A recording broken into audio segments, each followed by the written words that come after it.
Bienvenue dans votre chaîne Univers Mathématique. Dans cette vidéo, on va voir la correction d'un exercice sur les nombres complexes de l'examen national 2020, session rattrapage. Donc, on considère dans cet exercice la première question. On veut résoudre dans l'ensemble C l'ensemble des nombres complexes l'équation suivante: z carré moins racine de 2z plus 1 égale à 0.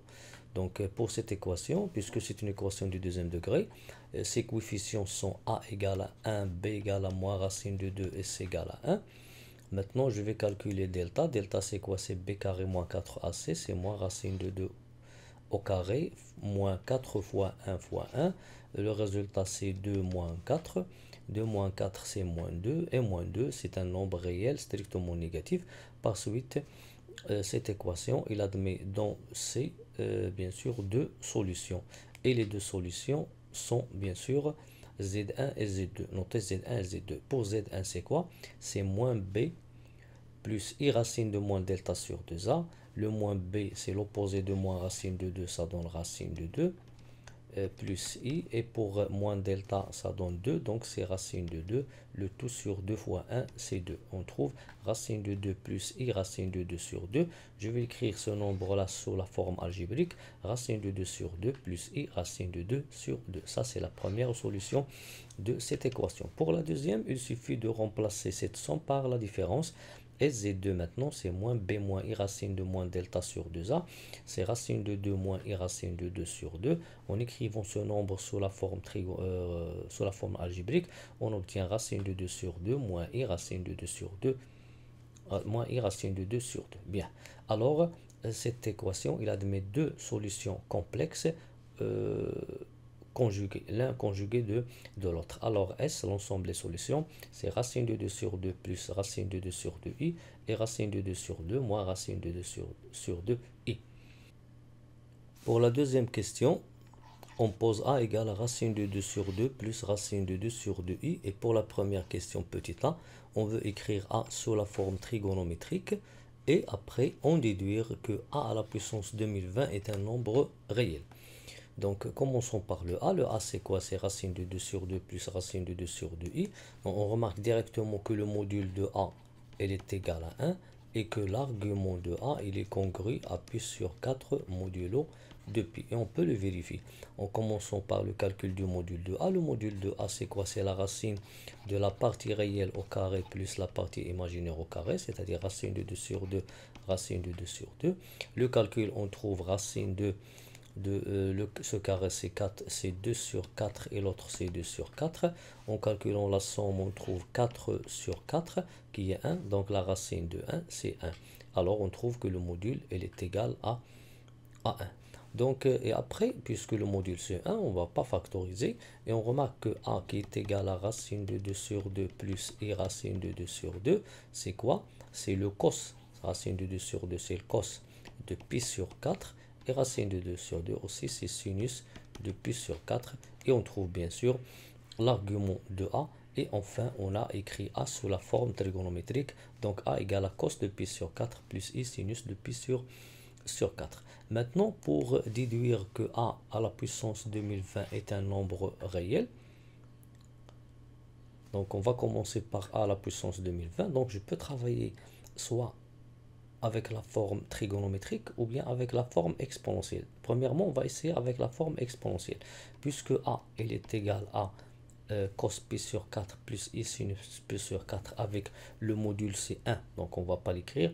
Et l'argument, on va créer l'exponentielle i pi sur 4. Alors a à la puissance 2020, c'est cette exponentielle à la puissance 2020 qui est égale à l'exponentielle de 2020 i pi sur 4.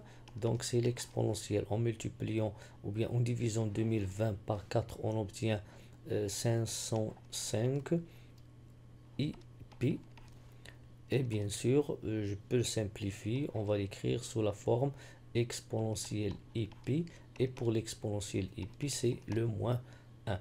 Ou bien je peux travailler avec la forme trigonométrique. On va remplacer a ici par cette expression-là, cos de pi sur 4 plus i sinus de pi sur 4, le tout à la puissance 2020. Et cette puissance est égale à cosinus de 2020 fois pi sur 4 plus i sinus de 2020 fois pi sur 4. En multipliant et en simplifiant ce produit-là, on obtient cosinus de 505pi plus i sinus de 505pi. 505, c'est quoi? 505pi, c'est quoi? C'est 504pi plus pi.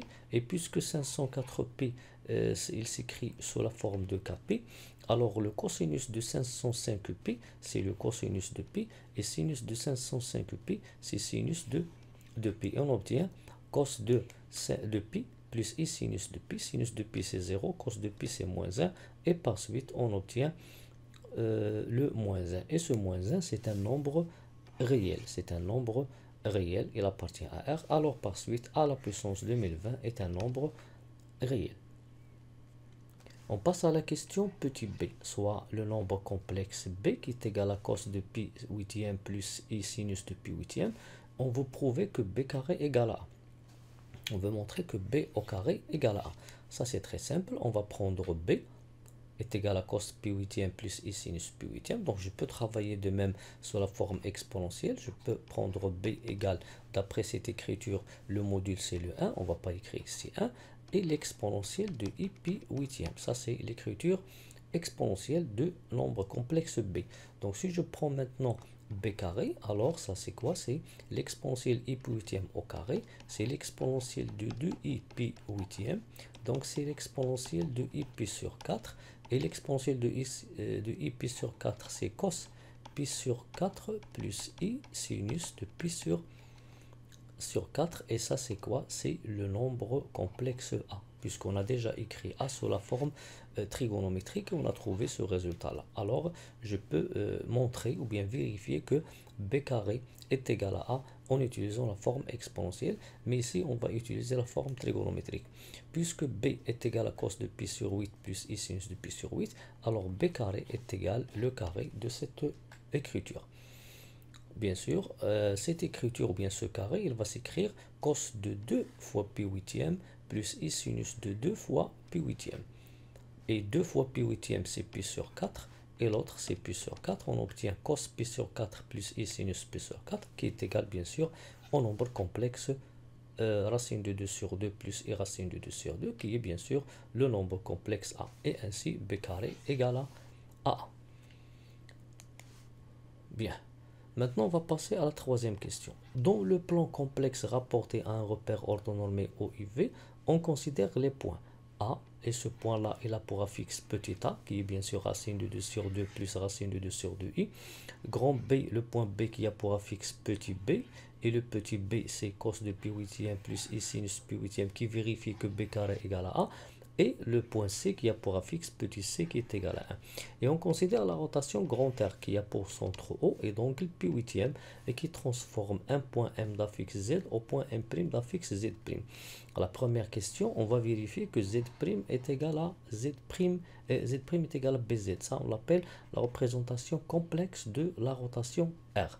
Donc, pour cette question, puisque R c'est la rotation définie par le centre O et d'angle pi huitième, alors si je prends Rm égale à M', cela est équivalent à dire que Zm' moins ZO, puisque O c'est le centre, est égal à l'exponentielle I. Ici on écrit l'angle pi huitième facteur de Zm moins ZO. Ça c'est l'écriture ou bien la représentation complexe de la rotation de centre O et d'angle pi huitième. Et ainsi bien sûr, ZO c'est quoi? C'est le 0, ZO c'est le 0, donc je peux simplifier. Zm', je note Z', Zm, je note Z, et l'exponentielle ici de i pi huitième. Et c'est quoi l'exponentielle de i pi huitième? C'est cos pi huitième plus i sinus de pi huitième. Et ce nombre-là, c'est le nombre b. Et ainsi, je peux écrire maintenant que Z' égale à b fois Z. Donc je peux écrire Z' égale à BZ. Pourquoi? Bien sûr, parce que Z2O, c'est le 0. Z2O, c'est le 0. La fixe du point O, c'est nul, 0. Et pour l'exponentielle de i pi huitième, c'est cos de pi huitième plus i sinus de pi huitième, qui est le nombre complexe petit b. Pour l'autre question, la question petit b, on veut déterminer l'image de C par la rotation R. Nous, on veut déterminer l'image de C par la rotation R. Et montrer que A est l'image de B par R. Donc, puisqu'on va travailler avec cette rotation, on va bien sûr travailler avec l'expression ici Z' égale BZ, avec Z', la fixe d'un point M', qui est image du point M, qui a pour affixe Z. Donc, Z', c'est la fixe de l'image.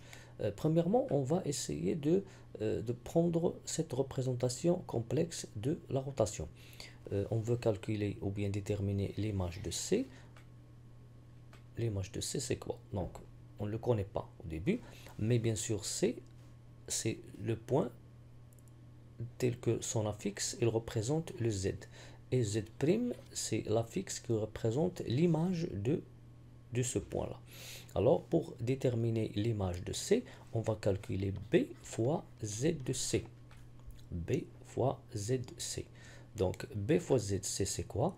ZC, c'est le petit c. Donc, on obtient B fois petit c, puisque petit c, c'est l'affixe de C. Et le petit c, bien sûr, c'est le 1 ici. Donc, B fois 1, c'est le B. Et le petit b, c'est quoi? C'est l'affixe du point B. Alors, puisque B fois ZC égale ZB, donc Z2B est égal à B fois Z2C. Et on a bien sûr, d'après l'expression ici, Z' égale à B Z.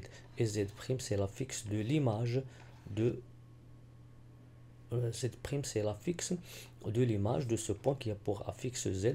Alors, du fait que Z', que Z2B égale à B fois ZC, c'est-à-dire les deux affixes de B et de C, ils vérifient cette proposition, ou bien cette égalité. Alors, B, c'est l'image de C. Donc, RC égale à B. Et après, on veut montrer que l'image de A égale à que A est l'image de B. Donc, on veut montrer que R de B est égal à A. De la même manière, on va essayer de calculer B fois Z de B. B fois Z de B. On va calculer B fois Z de B. Et le résultat, il faut trouver Z de A. Il faut trouver qu'il est égal à Z de A. Donc, B fois Z de B, c'est quoi? C'est quoi Z de B? C'est le petit b. Et B fois B, c'est B carré. Et d'après après la question de B, on a montré que B carré égale à A. Donc, on obtient petit a. Et le petit a, c'est l'affixe du point A. Donc, du fait que B fois ZB égale à ZA, ça veut dire que ZA égale B fois Z2B. Donc, puisque les deux points A et B, ou bien les affixes des deux points A et B, ils vérifient cette égalité de la rotation, alors on peut déduire maintenant que A est l'image de B. Donc, R de B égale à A. On passe maintenant à la question 4a. On veut montrer que A moins B, le module de A moins B égale le module de B moins A, et on déduire la nature du triangle ABC. ABC. Donc, premièrement, on va commencer par le module de A moins B. Le module de A moins B, donc on va essayer de remplacer ici le A par B carré, puisque B carré égale à A. Donc, on obtient B carré moins B, donc c'est le module de B carré moins B. Je factorise ici par B, on obtient B facteur de B moins 1. Donc, et on sait que le module d'un produit, c'est le produit des deux modules. Donc ici, on obtient le module de B fois le module de B moins 1. Bien. Et c'est quoi le module de B? B, c'est quoi? B, étant donné ici, c'est cos de pi huitième plus I sinus de pi huitième. D'après cette écriture trigonométrique, on remarque que le module de B, c'est le 1, et l'argument de B, il est congru à pi huitième modulo de pi. Donc le module ici, c'est 1, il reste B moins 1. B moins 1, et le 1, c'est quoi? C'est le C. Alors on obtient le module de B moins C. Pourquoi? Bien sûr, le module de B fois le module de B moins 1 égale le module de B moins C, parce que le module de B, c'est le module de cos pi huitième plus I sinus pi huitième qui est égal à 1. Donc ça, c'est le 1, on simplifie. Et B moins 1, c'est B moins C, puisque C est l'affixe C, il est égal à 1. Donc on obtient le module de A moins B égale le module de B moins C. Bien. Et après, on veut déduire la nature du triangle ABC. Donc, du fait déduire, ça veut dire utiliser la question précédente. On a bien sûr le module de A moins B égale le module de B moins C. Et on sait déjà que si on a par exemple Z de B moins ZA, le module de cette différence ZB moins ZA, ça, géométriquement, ça nous donne la distance AB. Par suite, le module de A moins B, c'est le module de ZA moins le module de ZB, qui est égal à la distance AB ou bien la distance BA. Et le module de B moins C, c'est le module de ZB moins le module de ZC, que je peux l'écrire soit BC ou bien CB. Donc je peux déduire maintenant que BA égale à CB ou bien AB égale à CB. Bien. Donc du fait que ces deux côtés, ils ont la même longueur, alors je peux déduire maintenant que le triangle ABC est un triangle isocèle en B. Un triangle isocèle en B. Maintenant, pour la question petit b, on veut déterminer une mesure de l'angle BABC. Donc, c'est quoi la mesure de l'angle BABC? Cette mesure, elle est congrue à l'argument de Z de C moins Z de B sur Z de A moins Z de B modulo de pi. Maintenant, on va remplacer ZC et ZB, ZA par ces valeurs. Donc ZC c'est le petit c, le Z de B c'est le petit b, le Z de A c'est le petit a, moins petit b. Donc il est congru à l'argument de c moins b sur a moins b modulo de pi. Donc c'est quoi le c? Le c dans notre cas c'est le 1, je crois que c'est le 1, oui, c'est 1. Alors on écrit l'argument de 1 moins b sur le a, c'est quoi le a? On a déjà montré que a égale à b carré, donc c'est b carré moins b. Donc le résultat, il est congru à l'argument de 1 moins b sur b carré moins b modulo de pi. Maintenant, je vais factoriser le dénominateur par b. J'obtiens b facteur de b moins 1 et j'obtiens l'argument de 1 moins b sur b facteur de b moins 1 modulo de pi. Donc je simplifie 1 moins b sur b moins a, ce sont deux nombres opposés, alors on obtient l'argument de moins 1 sur b modulo de pi. Bien, après on simplifie, donc l'argument bien sûr d'une division, bien d'un rapport, c'est l'argument du premier moins l'argument du deuxième. Le premier c'est moins 1 et le deuxième c'est le b. Pour le moins 1, c'est quoi? C'est un nombre réel. C'est un nombre réel qui est négatif. C'est un nombre réel strictement négatif. Donc, son argument, c'est le pi moins l'argument de b. Donc, c'est pi moins l'argument de b. Et on a déjà vérifié, d'après la question petit b ici, on a b égale à cos pi huitième plus i sin pi huitième. Ça veut dire que l'argument de b, il est congru à pi huitième module de pi. Donc, on obtient pi moins pi sur 8. Et on calcule pi moins pi sur 8, ça donne 7 pi sur 8 modulo de pi. Donc la mesure de l'angle BABC, elle est congrue à 7 pi huitième modulo de pi. On passe maintenant à la question numéro 5. Soit telle la translation de vecteur U et D l'image de A par T. Vérifier que la fixe de t est b carré plus 1. Premièrement, on va considérer la translation t, qui est la translation de vecteur u. Et le vecteur u est là pour coordonner 0, 1, 0. 1, 0, ça veut dire qu'il a pour affixe que l'affixe de u, c'est le 1 plus 0i, c'est-à-dire il a pour affixe 1. Donc, puisque t, c'est la translation de vecteur u, et d, c'est l'image de a par cette translation, donc je peux écrire cette phrase en considérant la translation t comme symbole. Donc d c'est l'image de a par la translation t, ça veut dire que d égale t de a. D c'est l'image de a.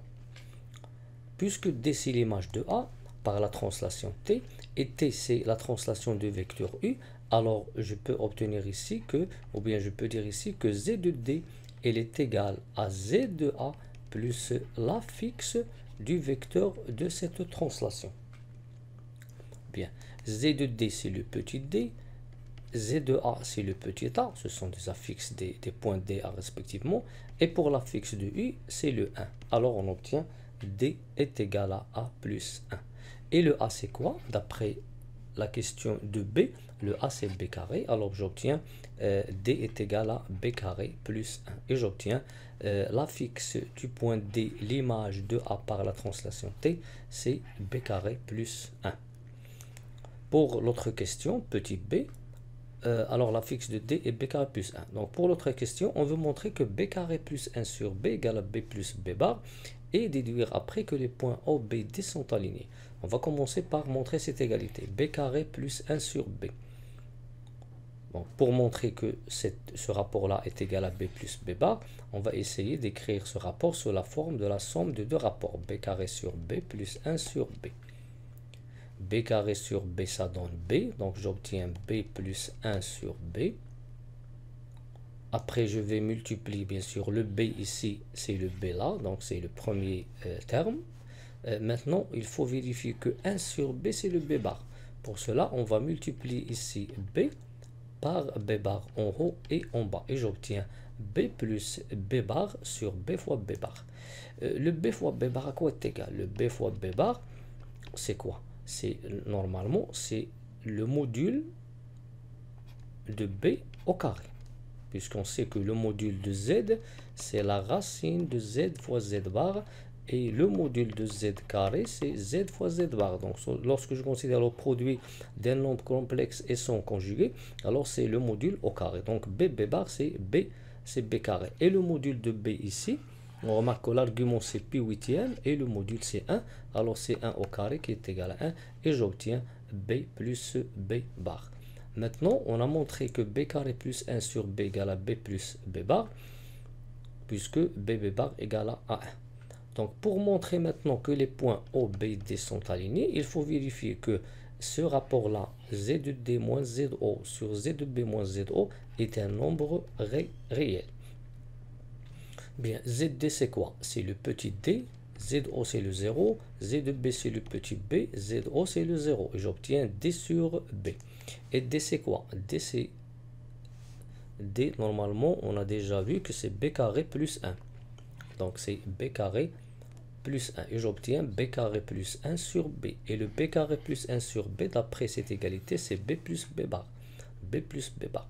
Et on a déjà vu au début du cours que si je prends un nombre complexe avec son conjugué, et je prends la somme de ces deux nombres complexes, la partie imaginaire, ça se simplifie, ça donne 0. La somme des deux parties imaginaires, ça donne 0. Et ça, on trouve 2 fois la partie réelle de Z. Donc c'est 2 la partie réelle de Z. Ici, B plus B bar, c'est 2 fois la partie réelle de B et qui est bien sûr un nombre réel. Et puisque le résultat Z de D moins ZO sur Z de B moins ZO est un nombre réel, alors les points O, B et D sont alignés.